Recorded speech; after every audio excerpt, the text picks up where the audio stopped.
அப்போ கனாதா பிடிக்குமே, இப்போ மெலடியும் பிடிக்குதே. குஷி இடுப்ப மட்டும் பார்த்தவ கண்ண நிமிர்ந்துதான் பாக்குற. காதல் என்பது ஆந்தையை போலே நைட்டு முழுவதும் முழிக்கும். கம்பன் வீட்டு நாயை போலே கவிதையா அது குறைக்கும்.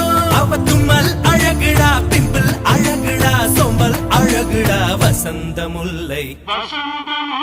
போலே வந்து அசைந்து ஆடும் பெண் புறாவே